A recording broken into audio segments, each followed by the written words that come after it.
আল্লাহর নামে করছি শুরু, জ্ঞান সাধনায় হব ধ্যানী।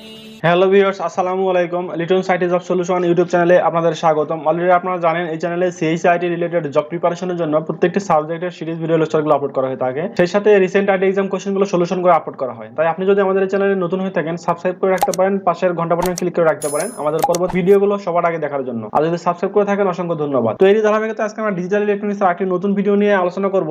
যারা আমাদের আগের ভিডিওগুলো দেখেন নাই তারা এই ভিডিওর ডেসক্রিপশন বক্স থেকে দেখে আসতে পারেন অথবা আমাদের চ্যানেলটি ঘুরে আসতে পারেন। তো চলুন শুরু করি আজকের ভিডিও। তো ডিজিটাল ইলেকট্রনিক্সের আজকের ভিডিওতে আমরা দেখব হচ্ছে লজিক গেট গুলো। তো লজিক গেট আসলে কি? লজিক গেট হচ্ছে যে ইলেকট্রনিক্স ডিভাইস এক বা একাধিক ইনপুট থাকে এবং একটি মাত্র আউটপুট থাকে যা ইনপুটের উপর নির্ভরশীল, তাকে লজিক গেট বলা হয়। এখন লজিক গেট আসলে কয় ধরনের হয়ে থাকে? লজিক গেট মূলত বেসিক্যালি দুই ধরনের হয়ে থাকে। একটা হচ্ছে প্রাইমারি লজিক গেট আর একটা হচ্ছে সেকেন্ডারি লজিক গেট। এবং প্রাইমারি লজিক গেট কিন্তু আবার আমরা বলতে পারি বেসিক গেট বা basic logic gate.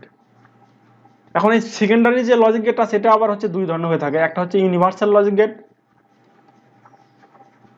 Universal logic gate, আর একটা হচ্ছে combinational logic gate. Combinational logic gate. Basic gate গুলোর মধ্যে কি কি আছে? অ্যান্ড গেট, নট গেট আর হচ্ছে অর গেট। আচ্ছা, এখন অ্যান্ড গেটের সিম্বলটা কি? অ্যান্ড গেটের সিম্বলটা হচ্ছে এরকম। যদি দুই ইনপুটের আমি অ্যান্ড গেট কল্পনা করি তাহলে এটা হচ্ছে সোজা এবং এটা হচ্ছে অ্যান্ড গেট, এবং যেখানে কি আছে এটা এ, এটা বি এবং এটা হচ্ছে এফ। আবার নট গেটের ক্ষেত্রে কি আমার এক ইনপুট বিশিষ্ট হয়ে থাকে এবং এটাকে আমরা এইভাবে লিখে থাকি। এটা হচ্ছে নট গেট, এখানে এ এবং এখানে হচ্ছে আমার এফ। আবার অর গেটের ক্ষেত্রে দুই ইনপুট বিশিষ্ট, এটা হচ্ছে এ, এটা হচ্ছে বি এবং এটা হচ্ছে এফ। তো এই হচ্ছে সিম্বল। এখন এই যে ফাংশন যেটা পেলাম, ফাংশনটা আমরা কি পাবো? আউটপুট কি পাবো? আমরা স্বাভাবিকভাবে এ ডট বি লিখি অ্যান্ড গেটের ক্ষেত্রে, অথবা কি লিখি? অথবা লিখি হচ্ছে এ বি, এরকম করে লিখি আমরা। আবার নট গেটের ক্ষেত্রে কি আমরা এফ ইকুয়াল টু ইনপুটের রিভার্স হবে, তার মানে এর উপরে প্রাইম দেবো আমরা। অথবা আমরা কিভাবে লিখি? এইভাবে লিখে থাকি। অথবা অনেক বই আমরা আপনারা দেখবেন যে এরকম করে সি লেখা থাকে। ঠিক আছে, এটা হচ্ছে আমার নট গেটের যে ফাংশনটা, আউটপুট ফাংশন। আর অর গেটের আউটপুট ফাংশনটা হচ্ছে কি, এখানে আমরা এ প্লাস বি, এটা হচ্ছে আমাদের অর গেটের আউটপুট ফাংশন। আচ্ছা, এখন এটা গেল সিম্বল। আর যদি আমি ট্রুথ টেবিল দেখি তাহলে এই অ্যান্ড গেটের ক্ষেত্রে কি হবে? এ একটা ইনপুট, বি একটা ইনপুট এবং এফ হচ্ছে আমাদের আউটপুট। সবগুলো ক্ষেত্রে আমরা দেখবো এইভাবে। যেহেতু দুই ইনপুট, তাহলে দুই ইনপুটের কম্বিনেশনে আমরা কয়টা ইনপুট পাবো? চারটা পাবো। 0 0 হইতে পারে, 0 1 হইতে পারে, 1 0 হইতে পারে, 1 1 হইতে পারে। অর্থাৎ এখানে 0 0 একবার দেবো, আবার 0 1 দেবো একবার, 1 0 একবার দেবো এবং 1 1 একবার দেবো। তাহলে আমাদের আউটপুট কি হবে? আচ্ছা, এখন দেখুন যে অ্যান্ড গেটের ক্ষেত্রে কেবলমাত্র সকল ইনপুট হাই হলে আউটপুট হাই হবে। শুধু এটুকু মনে রাখবেন, অ্যান্ড গেটের ক্ষেত্রে কেবলমাত্র সকল ইনপুট হাই হলে আউটপুট হাই হবে। তাহলে এইখানে যেহেতু দুইটা ইনপুট, একটা ইনপুট এ এবং একটা ইনপুট বি, তাহলে সকল ইনপুট হাই কোথায়? এখানেও হাই এবং এখানে হয়, তাহলে এইটা শুধুমাত্র হাই হবে আর বাকি সব ক্ষেত্রে জিরো হবে। জাস্ট এইভাবে মনে রাখবেন, তাহলে বেশি কিছু মনে রাখার দরকার নেই। আচ্ছা, এটুকু গেল আমাদের অ্যান্ড গেট। এবার যদি আমি নট গেট দেখি, নট গেটে কি দেখুন একটা ইনপুট আছে, তার মানে কি আমার দুটি কম্বিনেশন পাবো, অর্থাৎ 2 to the power 1 equal to 2। আর এখানে হচ্ছে অ্যান্ড গেটের ক্ষেত্রে কি 2 to the power 2 equal to হচ্ছে 4। একটি ইনপুট 0 হতে পারে আর একটি ইনপুট 1 হতে পারে। তো এইটুকু হচ্ছে আমার নট গেটের ক্ষেত্রে। যদি আমি 0 দেই তাহলে আমার রিভার্স হয়ে আমরা কি পাবো? 1 পাবো। আর যদি 1 দিই তাহলে কত পাবো? 0 পাবো। তো নট গেট আসলে বোঝা সহজ উপায় কি, আমরা ইনপুটে যা দেবো তার উল্টাটা আমরা পাবো। আবার অর গেটের ক্ষেত্রে দেখুন ইনপুট যেহেতু দুইটা আছে, তাহলে কম্বিনেশন কয়টা হবে? 2 to the power 2 equal to 4 combination হবে। এটুকু হচ্ছে আমার অর গেটের জন্য। তো অর গেটের জন্য আমরা কি করব? চারটা কম্বিনেশন লিখবো, 0 0 0 1 1 0 1 1। আলটিমেটলি কিন্তু এখানে দেখুন এটা কিন্তু 0, এটা হচ্ছে 1, এটা হচ্ছে 2, এটা হচ্ছে 3, যদি আমি ডেসিমালে লিখে থাকি এইভাবে। তো এই ক্ষেত্রে আউটপুট কি হবে?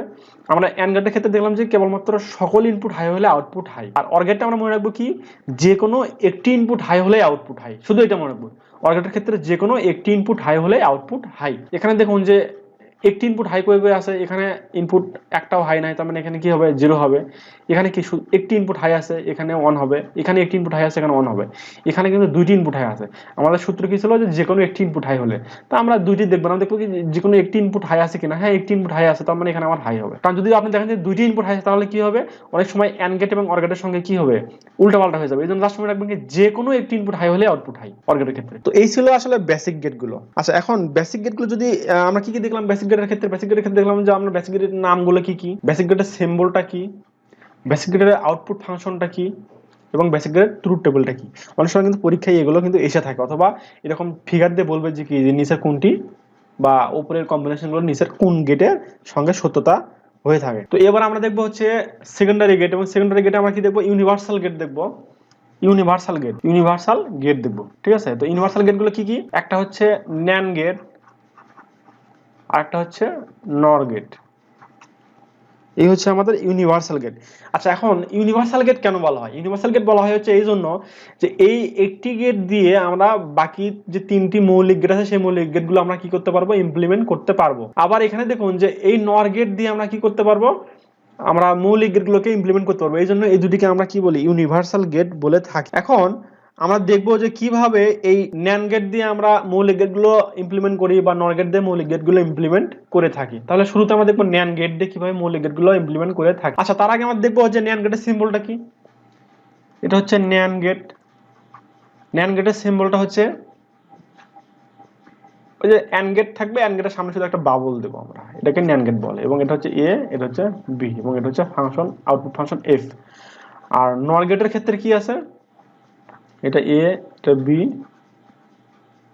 অর গেটের শেষে কি করবো, একটা বাবল দেবো। এটা হচ্ছে আমাদের নর গেটের সিম্বল। এই এখন যদি ট্রুথ টেবিল কল্পনা করি তাহলে ট্রুথ টেবিলটা কিভাবে হবে, ট্রুথ টেবিলটা হচ্ছে এ একটা ইনপুট, বি একটা ইনপুট এবং এফ হচ্ছে একটা ফাংশন। যেহেতু আমার হচ্ছে দুইটি ইনপুট, তাহলে 2 টু দি পাওয়ার 2 = 4 চারটা কম্বিনেশন হবে, 0 0 0 1 1 0 1 1। এখন ন্যান্ড গেটের হচ্ছে আউটপুট কি হবে আসলে, আমরা অ্যান্ড গেটে কি দেখেছিলাম, অ্যান্ড গেটে দেখেছিলাম যে সকল ইনপুট হাই হলে আউটপুট হাই। তাহলে অ্যান্ড গেটেরই উল্টা হচ্ছে ন্যান্ড গেট, অর্থাৎ সকল ইনপুট হাই হলেই শুধুমাত্র আউটপুট লো, আর বাকি সব ক্ষেত্রে আউটপুট হাই। আমি আবার বলছি, ন্যান্ড গেটের ক্ষেত্রে সকল ইনপুট হাই হলে আউটপুট লো, এইটুকু মনে রাখবেন। তাহলে এখানে সকল ইনপুট হাই আছে, তার মানে এখানে আউটপুট হবে লো, আর বাকি সকল ক্ষেত্রে হচ্ছে হাই, জাস্ট অ্যান্ড গেটের উল্টা। আবার নর গেটের ক্ষেত্রে কি, দুইটি ইনপুট, কম্বিনেশন হচ্ছে 2 টু দি পাওয়ার 2 = 4, তাহলে কম্বিনেশন চারটা লিখলাম, 0 0 0 1 1 0 এবং 1 1। তাহলে নর গেটের আমার আউটপুট কি হবে, নর গেটের আউটপুট হবে হচ্ছে যদি একটি ইনপুট হাই হয় তাহলে আউটপুট লো, অর্থাৎ অর গেটের উল্টা। আমরা অর গেটে কি পড়ে এসেছিলাম যে যদি যে কোনো ইনপুট একটি হাই হয় তাহলে আউটপুটটা আমার হাই হবে, আর নর গেটের ক্ষেত্রে যে কোনো ইনপুট হাই হলে আউটপুট লো। তাহলে এখানে আমার কোন ইনপুট হাই হয়েছে, হয় নাই, তার মানে এখানে কি আউটপুট হাই হবে। আর এখানে হচ্ছে একটি ইনপুট হাই হয়েছে, তার মানে এটা আউটপুট 0। এখানেও একটি ইনপুট হাই হয়েছে, আউটপুট 0। এখানেও একটি ইনপুট হাই আছে, যে কারণে আউটপুট হচ্ছে 0। তো এই হচ্ছে ন্যান্ড গেট এবং নর গেটের হচ্ছে ট্রুথ টেবিল। এগুলো কিন্তু পরীক্ষায় এসে থাকে, তো আপনারা একটু মনোযোগ সহকারে দেখবেন। এখন আমরা দেখব হচ্ছে ইউনিভার্সাল গেট থেকে কিভাবে মৌলিক গেটগুলোকে আমরা ইমপ্লিমেন্ট করে থাকি। এটা কিন্তু মোস্ট ইম্পর্টেন্ট একটি কোশ্চেন, এবং বিশেষ করে যে ডুয়েট অ্যাডমিশন পরীক্ষা হয় এটাতে কিন্তু মাঝে মাঝে 1 বছর পর পর অথবা 2-3 বছরের মধ্যে কিন্তু একবার এসেই থাকে। তো আমরা দেখি চলুন যে কিভাবে আমরা ইমপ্লিমেন্ট করি। যদি আমরা ন্যান্ড গেট শুরুতেই দেখি, তো ন্যান্ড গেট থেকে আমরা নট গেট করব শুরুতেই। তো দেখুন যে ন্যান্ড গেট থেকে যদি আমি নট গেট করতে চাই, আমরা কি দেখে আসলাম যে ন্যান্ড গেট হচ্ছে অ্যান্ড গেটের উল্টা। তাহলে যদি আমি ন্যান্ড গেটকে আমি যদি নট গেট বানাতে চাই তাহলে কি হবে, আমরা অটোমেটিক্যালি কি পাবো, দেখুন যে এই যে এখানে আমরা দুই ইনপুটে যদি আমরা ন্যান্ড গেট দেখে এসেছি, এই যে এখানে সিম্বলটা এরকম ছিল হচ্ছে ন্যান্ড গেটটা। তাহলে এটাকে নট গেট করার জন্য কি, নট গেটের তো ইনপুট হয় একটা, আমরা দেখে আসছি, তার মানে এটাকে আমরা একবারই করে দিয়ে আমরা একটা ইনপুট দেবো, এবং আউটপুট এখানে হচ্ছে f = এখানে যদি আমার a হয় তাহলে a প্রাইম। এটাই হলো আমাদের নট গেট ন্যান্ড গেট থেকে। আচ্ছা, এখন এরপরে আমরা কি দেখব, এরপরে দেখব হচ্ছে অ্যান্ড গেট কিভাবে করতে পারি। ন্যান্ড গেট থেকে আমরা কিভাবে অ্যান্ড গেট করব। তাহলে ন্যান্ড গেট থেকে অ্যান্ড গেট করার জন্য আমাদের কি করতে হবে, একটি ন্যান্ড গেট নিতে হবে, নিলাম। এরপরে যেহেতু অ্যান্ড গেটের উল্টো হচ্ছে ন্যান্ড গেট, তাহলে আমরা এরপরে যদি আমরা একটা নট গেট লাগাই দিই তাহলে তো আমাদের কি অ্যান্ড গেট হয়ে যাচ্ছে। তাহলে এই যে নট গেটটা আমরা এখানে এটা লাগাই দেবো,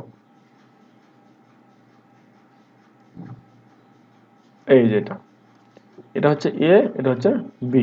এখন এফ কত হবে, দেখুন এই যে এখানে কিন্তু আমরা এই যে এইটা লাগাই নাই, এই নট গেট কিন্তু লাগাই না, কারণ এই নট গেট লাগালে কি হচ্ছে, এটা তো আমার মৌলিক গেট হয়ে যাচ্ছে। বাট আমরা সবসময় যৌগিক গেট ইউজ করব, বাট মৌলিক গেটে আমরা কি করব, ইমপ্লিমেন্ট করব। তাহলে দেখুন আমরা একটু প্রুভ করার চেষ্টা করি যে এ এবং বি যদি এখানে আসে এবং এটা যদি ন্যান্ড গেট হয়, তাহলে এখানে ন্যান্ড গেটের আমার আউটপুট ফাংশন কি বলুন তো, আউটপুট ফাংশন হচ্ছে f = a b এর উপর প্রাইম। এবং এটাকে যদি আমি নট গেটের মাধ্যমে করি তাহলে কি হবে, উপরে প্রাইমটা উঠে যাবে।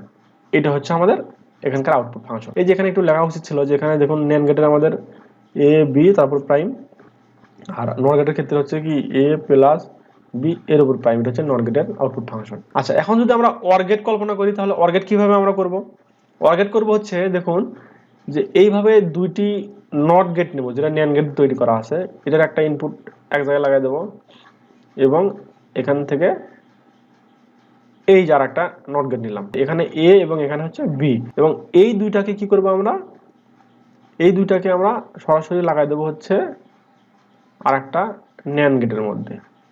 এইটা হচ্ছে আমাদের OR গেটের আউটপুট। এখন আমরা প্রুফ করার চেষ্টা করি, এখানে A আছে তার মানে এখানে আমার কি হবে, A প্রাইম হবে, এখানে B আছে যেহেতু নট গেট তাহলে B প্রাইম হবে। এরপর হচ্ছে কি দেখুন, এটা NAND গেট না, আচ্ছা NAND গেট যদি হয় তাহলে কি হবে, আমরা NAND গেট জানি আমরা কি ইনপুটটা এটা তো এর উপরে আবার হবে প্রাইম, তো এইটা এখন এটাকে যদি আমি ভাঙি তাহলে কিভাবে পাবো আমরা, দেখুন যে এই যে break the bar change the sign, এটা হচ্ছে ডি মর্গানের রুলস, তো ডি মর্গানটা আমরা পরবর্তী ভিডিওতে দেখবো আর কি। তো জাস্ট এখানে জেনে রাখুন যে যদি এইভাবে থাকে সেটাকে আমরা কিভাবে লিখতে পারি, এখানে এই উপরটা ভেঙে আমি এর উপরে লিখলাম, আর যেহেতু এখানে গুণ আছে এখানে প্লাস দেবো আমরা, বিটা লিখে তারপরে কি করবো আমরা উপরে আবার এটা দেবো। এখন আমরা এই ডাবল প্রাইম মানে কি হচ্ছে একটা A, আর এখানে বির উপর ডাবল প্রাইম মানে হচ্ছে একটা B, তো এই হচ্ছে আমাদের OR গেটের কিন্তু আউটপুট ফাংশন। তার মানে হচ্ছে এটা আমাদের কি প্রুভ হয়েছে, ঠিক আছে। তার মানে আমরা NAND গেট থেকে আমরা মৌলিক গেটগুলো আমরা ইমপ্লিমেন্ট করতে পারলাম। তো এই পর্যন্ত আমরা NOR গেট থেকে আমরা কিভাবে মৌলিক গেটগুলো ইমপ্লিমেন্ট করি, তো স্বাভাবিকভাবে কি NOR গেট আমরা জানি হচ্ছে OR গেটের পরে প্রাইম দিলে এটা NOR গেট হয়ে যায়।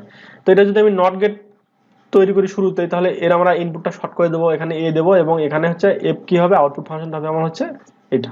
এরপরে আমরা দেখবো কি, নট গেটের পরে কি দেখছিলাম, AND গেট দেখছিলাম, তো আমরা এখানেও AND গেট দেখবো। তাহলে AND গেটটা কি হবে, ঠিক NAND গেটের উল্টা, অর্থাৎ এইভাবে আমরা একটি NOR গেট নেব, এখানেও আরেকটি NOR গেট নেব, এই দুটোকে আমরা কি করব, নট গেট বানাবো, বানালাম এবং এখানে A এবং এখানে হচ্ছে B, এবং এরপরে আরেকটা কি করব, NOR গেট নেব, নেওয়ার পর এই যে এখানে আমরা F পাবো হচ্ছে AND গেটের একটা ফাংশন। তো ফাংশনটা আসলে কি হবে দেখুন, এখানে A আছে, এখানে এসে কি হবে, A প্রাইম হবে, এখানে B আছে, এখানে এসে কি হবে, B প্রাইম হবে। তাহলে A প্রাইম আর B প্রাইম এই দুটো আমরা যদি NOR গেটের ইনপুটে ঢোকে, তাহলে NOR গেটের আমরা আউটপুট ফাংশন কি দেখে এসেছিলাম, A input plus B input এবং এটার উপরে কি এই যে এই প্রাইমটা। তো এটাকে যদি আমি সিম্পলিফাই করি তাহলে এখানে ডি মর্গানের সূত্র ফলো হবে, সেটা হচ্ছে কি এর উপর প্রাইম, এটা হচ্ছে পুরোটা একটা টার্ম আছে এবং এটাকে ভেঙে আমার কি করব, এর উপর একটা দেবো এবং এখানে যদি প্লাস আছে তাহলে এখানে ইনটু হবে, এরপরে বির উপরে ডাবল দুইটা দিলাম। এখন এটাকে আমরা কিভাবে লিখতে পারি, যেহেতু ডাবল প্রাইম তাহলে এখানে আমরা A লিখবো এবং এখানে হচ্ছে B লিখবো। তো দেখুন এই যে AND গেট কিন্তু হয়ে গেল। এরপর যদি আমি OR গেট কল্পনা করি তাহলে OR গেট কিভাবে লিখবো, OR গেট লিখবো হচ্ছে এইভাবে, দেখুন এটা হচ্ছে আমাদের NOR গেট, তাই না, NOR গেট। NOR গেট আমরা জানি কি OR গেটের হচ্ছে উল্টা, তার মানে কি এর সঙ্গে আমার একটা নট গেট লাগাই দিলে হয়ে যাচ্ছে, তাই না। নট গেটটাও কিন্তু অবশ্যই NOR গেটের নট গেট, এই নট গেট কিন্তু ইউজ করতে হবে। এইটা হচ্ছে আমাদের OR গেট। এখন প্রুফ করে দেখি কিভাবে, A আছে, এখানে B আছে, তাহলে আমার আউটপুট ফাংশন এইটুকুর জন্য কি হবে, এটা যেহেতু NOR গেট, তাহলে NOR গেটের আউটপুট কি হবে, A প্লাস B এই যে তারপর প্রাইম। এইটাই যদি আমার এই যে 8 নট গেটটার ইনপুট আমি দিই তাহলে কি হবে, এটা equal to A plus B হবে। তো তার মানে কি এটা আমাদের হচ্ছে OR গেট, কিন্তু বা OR গেটের আমরা ফাংশন পেয়ে গেলাম। তো আশা করি আপনারা বুঝতে পেরেছেন। তো আজকের ভিডিও আমি এখানেই শেষ করতে চাচ্ছি, আমরা পরবর্তী ভিডিওতে আরো মজার মজার যে টপিকগুলো সেগুলো নিয়ে আলোচনা করব। তো সে পর্যন্ত সবাই ভালো থাকবেন, ধন্যবাদ সবাইকে, আসসালামু আলাইকুম।